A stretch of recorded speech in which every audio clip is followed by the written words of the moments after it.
Hello everyone, आप सभी का स्वागत है मेरे YouTube channel Gunjan Sharma biology foundation में। आइए स्टार्ट करते हैं आज का वीडियो। आज का जो वीडियो है वो 12th class biology chapter 5 principle of inheritance and variation के पार्ट नंबर 2 के रूप में आपके सामने है। इस पार्ट में हम लॉज ऑफ इनहेरिटेंस को एक्सप्लेन करने वाले हैं। 1 जीन इनहेरिटेंस देखेंगे, 2 जीन इनहेरिटेंस देखेंगे एंड इनकम्प्लीट डोमिनेंस के ऊपर डिस्कशन करेंगे। तो आइए स्टार्ट करते हैं आज का वीडियो। पिछले बार का जो वीडियो था उसमें हमने जेनेटिक्स को स्टार्ट किया था। जेनेटिक्स, हेरिडिटी, जो भी इम्पोर्टेंट टर्म्स थी उनके ऊपर फोकस किया था। मेंडल का जो ग्रेगर जॉन मेंडल थे उनके बारे में जनरल इंट्रोडक्शन देखा था। नेक्स्ट उसके बाद में हमने टेस्ट क्रॉस के ऊपर बातें की थी। उसी चैप्टर को हम आगे कंटिन्यू कर रहे हैं मेंडल्स लॉ ऑफ इनहेरिटेंस के रूप में। तो जो मेंडल्स थे, ग्रेगर जॉन मेंडल थे, उन्होंने प्रपोज किया, उन्होंने बताया लॉज ऑफ इनहेरिटेंस के बारे में कि इनहेरिटेंस के लॉज कौन से हैं। तो जो पहला लॉ था वो था लॉ ऑफ डोमिनेंस, दूसरा था लॉ ऑफ सेग्रीगेशन और जो थर्ड लॉ था वो था लॉ ऑफ इंडिपेंडेंट असॉर्टमेंट। इसको हम 1 बाय 1 समझेंगे। तो सबसे पहले जो लॉ है वो है law of dominance. Law of dominance के अकॉर्डिंग जो कैरेक्टर्स होते हैं वो कंट्रोल किए जाते हैं by discrete units called the factors. आज जिनको हम जीन कहते हैं, जोहानसन जो साइंटिस्ट हैं, जोहानसन ने इनको फैक्टर्स को नाम दिया जीन। इट मीन आज की जो जीन है उस समय की क्या कहलाती थी? फैक्टर। तो मेंडल ने जीन को फैक्टर बोला और जोहानसन ने फैक्टर को कन्वर्ट करके नाम दिया जीन। तो जो कैरेक्टर्स हैं वो कंट्रोल किए जाते हैं जीन्स के थ्रू। ये बताने वाला लॉ कौन सा होता है? Law of dominance. Next, factors occurs in pair. ये कहता है कि जो फैक्टर्स हैं, जीन्स हैं, वो पेयर में प्रेजेंट होंगे, जोड़े में होंगे। In a dissimilar pair of factor, one member of the pair dominant and other is the recessive. Suppose that मैं अगर बात कर रही हूँ कि capital T and small T, ये एक पेयर है। तो डिसिमिलर, ये पेयर जो है ये एक दूसरे से कैसा डिसिमिलर है। एक तो कैपिटल वर्ड है और एक स्मॉल वर्ड है। तो अगर ऐसी सिचुएशन आपके सामने आ जाएगी तो आपको क्या लेना है कि जो फैक्टर के मेंबर्स हैं तो उसमें एक मेंबर डोमिनेंट है किसके ऊपर? अदर के ऊपर। तो जो डोमिनेंट होता है किसके ऊपर होता है? रेसेसिव के ऊपर। तो ऐसी कंडीशन में कैपिटल टी डोमिनेंट होगा, देन स्मॉल टी क्या होगा? इन कंपेयर टू रेसेसिव होगा। नेक्स्ट आइए लॉ ऑफ सेग्रीगेशन के ऊपर। Law of segregation states that when a pair of factor for a character brought together in a hybrid. Suppose कीजिए एक pair है factor का, मीन जीन का, जो कि एक कैरेक्टर को कंट्रोल करता है, उसको हम हाइब्रिड में साथ में लेकर आ गए, मतलब कैपिटल टी स्मॉल टी के रूप में साथ में लेके आ गए। This segregate during formation of gamete. तो वो एक दूसरे से सेग्रीगेट हो जाएंगे, सेपरेट हो जाएंगे। किस समय हो जाएंगे? जब गैमेट का फॉर्मेशन होगा। यानी कि अगर हम इस हाइब्रिड कंडीशन से गैमेट बनाना चाहें तो कैसे गैमेट बनेंगे?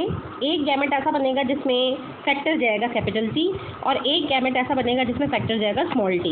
इट मीन गैमेट फॉर्मेशन के समय जो फैक्टर्स होते हैं, जीन होते हैं, वो एक दूसरे से सेपरेट या सेग्रीगेट हो जाते हैं। Alleles do not blend and both characters recovered in F2 and 1 in F1 generation. अब क्या होता है कि जो एलील्स हैं, सबसे पहली बात आती है एलील्स क्या होते हैं। तो यहाँ से कंफर्म कीजिए कि एलील्स का मतलब है opposite forms of gene. Video को पॉज करके आप इसकी डेफिनेशन लिख सकते हैं। What do you mean by alleles? Opposite forms of gene. जैसे कि मैंने आपको कहा एक जीन है कैपिटल टी जो कि लेंथ को कंट्रोल करती है पी प्लांट में। तो इसके अपोजिट फॉर्म्स हो सकते हैं या तो कैपिटल टी या फिर स्मॉल टी। अगर वो पी प्लांट टॉल होगा तो उसके लिए कैपिटल टी होगा और वो डवार्फ होगा तो स्मॉल टी होगा। तो एलील्स डू नॉट ब्लेंड, ये एलील्स जो हैं आपस में ब्लेंड नहीं होते। कौन सी स्थिति में? ब्लेंड का मतलब होता है मिक्स होना। ये एलील्स आपस में मिक्स नहीं होते। ये कौन सी सिचुएशन में मिक्स नहीं होते? हाइब्रिड कंडीशंस में। अभी मैंने बताया था हाइब्रिड कंडीशन क्या होगी? Capital T small T. तो हमें देखकर क्या लग रहा है कि कैपिटल टी स्मॉल टी आपस में ब्लेंड हो गए हैं, मिक्स हो गए हैं। But alleles do not blend and both character recover in F2 and F1 generation. ये दोनों ही कैरेक्टर जो हैं रिकवर होते हैं F2 में और एक कैरेक्टर अपीयर होता है F1 जनरेशन में। जैसे कि हम मोनोहाइब्रिड क्रॉस जो आगे करेंगे उसके अंदर देखें तो उसमें क्या होता है कि जो मोनोहाइब्रिड क्रॉस है उसका F1 जनरेशन होता है, उसमें स्थिति आती है कैपिटल टी स्मॉल टी। इसमें आपको हेट्रोजाइगस टॉल कंडीशन दिख रही है, और जो F2 जनरेशन होती है उसमें आपके सामने स्थिति ऐसी आती है जिसके अंदर आपके सामने ये दो तो टॉल हैं और एक क्या है, डवाफ है। तो इस तरीके से ये करेक्टर्स वापस से रीअपियर होते हैं। Factors which is present in parent segregate and gamete receive only one of two factors. It mean parent में जो करेक्टर हैं, जो ट्रेट हैं, जो फैक्टर्स हैं, वो सेग्रीगेट होकर हर कोई एक गैमेट एक ही फैक्टर को प्राप्त करता है। थर्ड लॉ के ऊपर आता है, law of independent assortment. This law state that when two pair of traits are combined in hybrid, अगर एक हाइब्रिड के अंदर दो पेयर आपस में कंबाइंड हो जाएं तो segregation of one pair of character is independent of the other pair. तो एक का जो सेग्रीगेशन होगा वो दूसरे से क्या होगा, इंडिपेंडेंट होगा, उसका एक दूसरे के ऊपर कोई कंट्रोल नहीं होगा, डिपेंडेंसी नहीं होगी। तो ये जो लॉ है ये कहलाता है इंडिपेंडेंट असॉर्टमेंट। अब हम आते हैं मोनोहाइब्रिड क्रॉस के ऊपर, जिसको कि हम वन जीन इनहेरिटेंस भी कहते हैं। Inheritance of one gene can be explain by monohybrid cross. ध्यान दीजिए, मोनोहाइब्रिड क्रॉस के थ्रू हम इनहेरिटेंस ऑफ वन जीन को समझ सकते हैं। The cross between two parent, इसमें दो पेरेंट के बीच क्रॉस करवाएंगे, किसके लिए, one pair of contrasting character के लिए। अगर एक पेयर को लेकर हम दो पेरेंट्स के बीच में क्रॉस करवाते हैं तो वो क्रॉस कहलाता है monohybrid cross. Cross tall and dwarf P plant, इसमें हम टॉल डवाफ और टॉल पी और डवाफ पी प्लांट्स के बीच में क्रॉस करवाएंगे, उनके सीड्स कलेक्ट करेंगे, उनको ग्रो करवाएंगे और फर्स्ट फिलियल जनरेशन यानी कि F1 जनरेशन को ऑब्टेन करेंगे। जैसे ही F1 प्लांट मिलेंगे उनमें सारे के सारे टॉल होंगे, उनमें कोई भी डवाफ नहीं होगा। And after that F1 generation तो होगी, उसको रिजम्बल जो करेगी वो वन पेरेंट से ही करेगी। इट मीन F1 में सारे टॉल होते हैं तो वो अपने टॉल पेरेंट से ही मैच करेगी और डवाफ से उसके साथ में उसका कोई कनेक्शन नहीं होगा। बट इन केस अगर हम F1 जनरेशन में सेल्फ पॉलिनेशन करवाएं तो filial 2 generation mean F2 generation हमारे सामने आएगी और इसमें 1/4 तो डवाफ होंगे और 3/4 जो होंगे टाल पेरेंट होंगे। मीन 75% तो इसके अंदर टॉल होंगे एंड 25% जो होंगे इसके वो डवाफ होंगे। F1 generation one parent trait show and F2 both parent trait shown. F1 में एक ही पेरेंट अपने करेक्टर शो करेगा और F2 में दोनों पेरेंट अपने करेक्टर को शो करेंगे और फिनोटाइपिक रेशियो जो रहने वाला है वो रहेगा 3:1 और जीनोटाइप जो रहेगा वो रहेगा 1:2:1। इसको हम डायग्रामेटिक फॉर्म में आपके सामने रखते हैं, क्रॉस के फॉर्म में आपके सामने रखते हैं। बहुत इजी है, 10th क्लास में भी आपने पढ़ा है, इसमें इतना कोई ज़्यादा हार्ड नहीं है, फिर भी हम इसको समझेंगे। हमने पेरेंट लिए, पेरेंट को आप P से शो करेंगे, ये पुनेट स्क्वायर बनाना कहलाता है।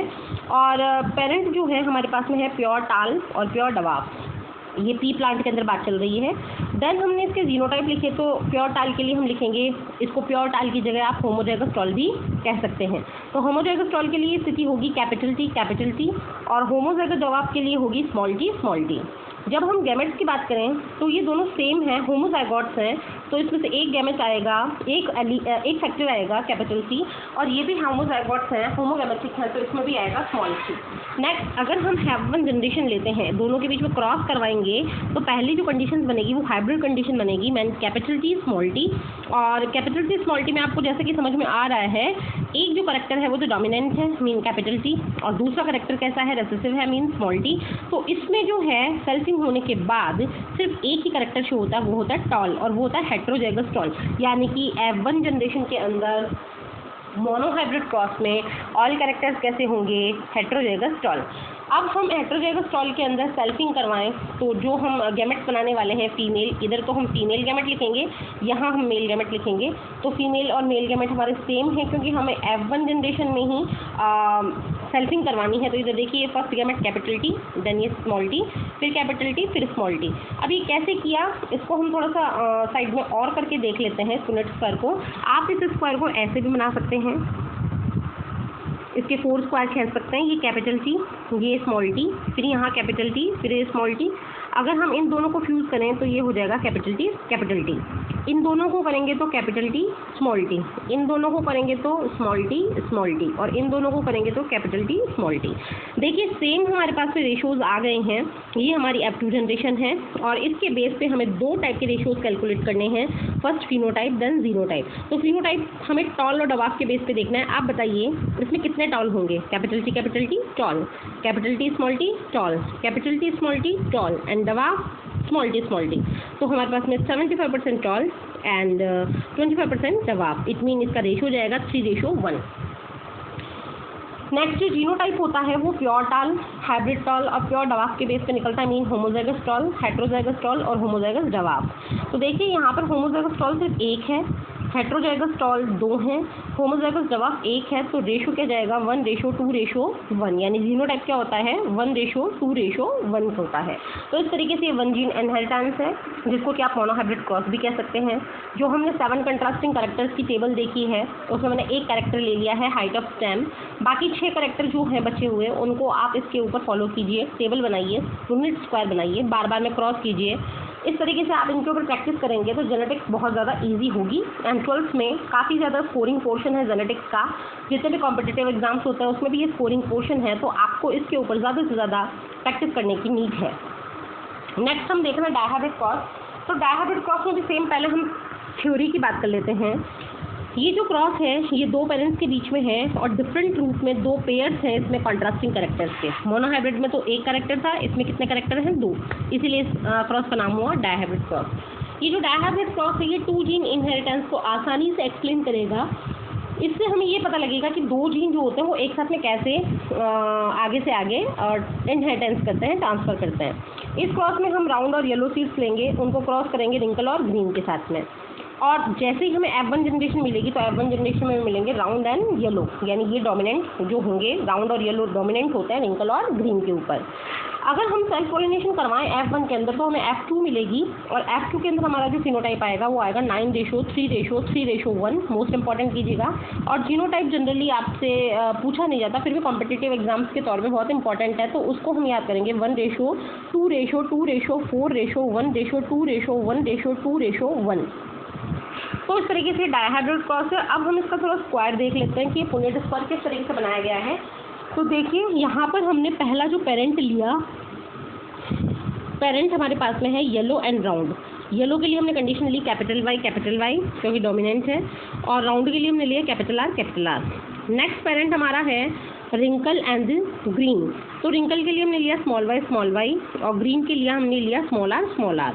जब हमने गैमेट्स की बात की तो यहाँ देखिए दोनों कैपिटल वाई एक है तो हमने एक कैपिटल वाई लिया, कैपिटल आर एक है तो हमने एक आर लिया। तो हमारा जो पहला गैमेट बना वो बना capital Y capital R. Next हमारा जो गैमेट बना वो बना स्मॉल वाई स्मॉल आर। अगर हम F1 जनरेशन में क्रॉस करवाएंगे तो पहली जो F1 जनरेशन आएगी वो आएगी capital Y capital R small R, mean heterozygous yellow and round. ध्यान रखिए इसको क्या बोलना है आपको, हेट्रोजाइगस येलो एंड राउंड। जब हम इसके अंदर सेल्फिंग की प्रोसेस करवाएंगे, सेल्फ पॉलिनेशन करवाएंगे, F2 जनरेशन लेंगे तो इधर मेल गैमेट और इधर फीमेल गैमेट। यहाँ देखिए गैमेट्स कैसे बनाने हैं आपको, एक बार आपको Y और R को बड़ा रखना है, एक बार Y को बड़ा R को छोटा करना है, एक बार Y को छोटा R को बड़ा लेना है, और एक बार दोनों ही छोटे लेने हैं। इस तरीके से आपको इसको लेफ्ट साइड में भी लिखना है। अब आप देखिए इन दोनों को अगर आप फ्यूज़ करते हैं तो स्थिति क्या आती है, कैपिटल वाई कैपिटल आर।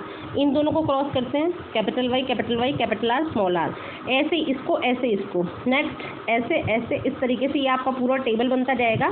और जब आप इसको क्रॉस करके देखेंगे तो आपके पास में राउंड येलो तो आएंगे 9, 16 में से 9 ऐसे होंगे आपके पास में जो राउंड येलो हैं, इधर 16 में से 3 ऐसे हैं जो ग्रीन राउंड है, 16 में से 3 ऐसे हैं जो येलो रिंकल है, और 16 में से एक ऐसा है जो ग्रीन रिंकल है। तो ये डायग्राम में आपको दिखेगा, और इसका फिनोटाइप जो आएगा वो आएगा 9:3:3:1। इस तरीके से हम ये डायहाइब्रिड क्रॉस करके 2 जीन इनहेरिटेंस को क्लियर कर सकते हैं। नेक्स्ट इस चैप्टर का जो मोस्ट इंपॉर्टेंट टॉपिक है वो है इनकम्प्लीट डोमिनेंस। इसमें क्या होता है कि एक्चुअल में होना तो क्या चाहिए था अकॉर्डिंग टू मेंडल्स लॉ के, कि एक फैक्टर जो है दूसरे फैक्टर के ऊपर डोमिनेंट होना चाहिए था, बट ऐसा होता नहीं है। कई अपवाद ऐसे हैं जिसमें हम 2 कैरेक्टर्स को फ्यूज़ करते हैं तो F1 जनरेशन में 3rd कैरेक्टर हमें जनरेट दिखता है। जैसे कि जो कॉरेन साइंटिस्ट थे उन्होंने डिस्कवर किया इनकम्प्लीट डोमिनेंस को मिराबिलिस जेलापा प्लांट में, जिसको कि हम शॉर्ट फॉर्म में या अदर नेम में या सिनोनिम के फॉर्म में 4 o'clock प्लांट भी कहते हैं। तो ये इंपॉर्टेंट टॉपिक है, एग्जाम्पल पूछा जाता है इसका। नेक्स्ट इनकम्प्लीट डोमिनेंस आपको डॉग फ्लावर यानी कि स्नैपड्रैगन में भी देखने को मिलती है अकॉर्डिंग टू NCERT। तो यहाँ पर ये जो फ्लावर शो किए हुए हैं ये स्नैपड्रैगन है और ये मिराबिलिस जेलापा मेन 4 o'clock प्लांट है। It is also called partial dominance. इस इनकम्प्लीट डोमिनेंस को हम पार्शियल डोमिनेंस भी कहेंगे और सेमी डोमिनेंस भी कह सकते हैं। इस इनहेरिटेंस में जो एक अलील होगा स्पेसिफिक करेक्टर का, वो कंप्लीट डोमिनेंस नहीं होगा दूसरे के ऊपर। इन डॉग फ्लावर क्या होता है, अगर हम क्रॉस करें रेड और वाइट फ्लावर को, जैसे कि इसमें हमने देखा, इसमें हमने क्रॉस किया रेड और वाइट को, तो हमारे सामने क्या आना चाहिए था अकॉर्डिंग टू मेंडल्स लॉ कि 3 फ्लावर्स तो कैसे आते हैं रेड कलर के और 1 फ्लावर आता वाइट का। लेकिन देखिए यहाँ पर ऐसा नहीं हुआ, यहाँ पर जो चारों फ्लावर्स हैं वो चारों के चारों पिंक कलर के हैं, मतलब एक नया करेक्टर इसमें जनरेट हुआ है। तो ये जो प्रोसेस है ये कहलाती है incomplete dominance. And pink flower produce in F1 generation, और इसे हमने इनकम्प्लीट डोमिनेंस का। इसका एक और अपवाद है कि इसमें फिनोटाइप और जीनोटाइप सेम रहने वाला है, और वो कितना रहने वाला है 1:2:1। तो याद रखिएगा 1:2:1। तो इस तरीके से ये जो चीज़ है वो कहलाती है इनकम्प्लीट डोमिनेंस। नेक्स्ट देखिए, यहाँ पे हम थोड़ा करके देखते हैं इसको।